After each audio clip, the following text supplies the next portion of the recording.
Bonjour à tous, c'est Séverine, bienvenue sur Happy Happy Mom. Aujourd'hui, je vais vous donner le témoignage d'un habitant de Gaza, la réalité, le cauchemar à Gaza en ce moment. Tout d'abord, hommage au photographe de presse Rushdie Sarraj qui est mort dans les bombardements israéliens qui sont incessants. Arrêtez ces bombardements qui ne servent à rien. Alors voilà la situation à Gaza en ce moment. Eh bien, donc le journaliste qui travaille pour Amnesty International raconte que grâce à Dieu, ils ont obtenu assez de carburant pour 2 semaines, mais à un prix très élevé. Et donc, c'était déjà un petit miracle. Par contre, il n'y a pas d'eau potable, il n'y a pas d'eau pour se laver, ce qui fait qu'ils ne peuvent pas se doucher ni se laver. S'ils veulent de l'eau, ils doivent tout acheter.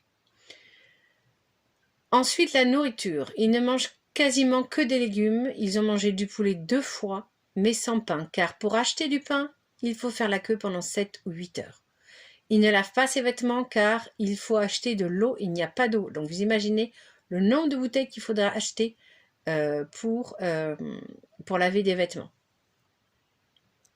Enfin, le correspondant d'Amnesty International qui prend énormément de risques, parle de bombardements constants et incessants, c'est-à-dire c'est un véritable cauchemar. Et voilà, vraiment, je demande à Israël, au gouvernement israélien, au nom de l'humanité, je vous demande d'arrêter, je vous supplie, arrêtez de tuer des victimes innocentes.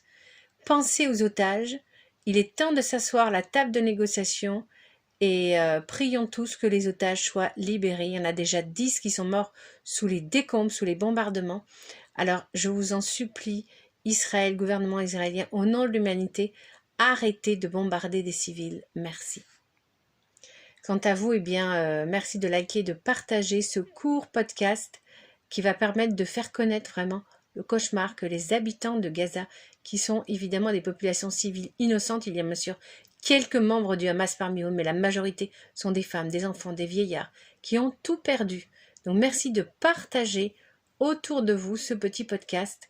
Tout ce que je vous ai lu vient de la lettre d'Amnesty International à laquelle je suis abonnée. Je précise enfin que le correspondant d'Amnesty International, pour des raisons de sécurité, est resté anonyme et que lui-même, il se retrouve sans domicile fixe puisque sa maison a été bombardée.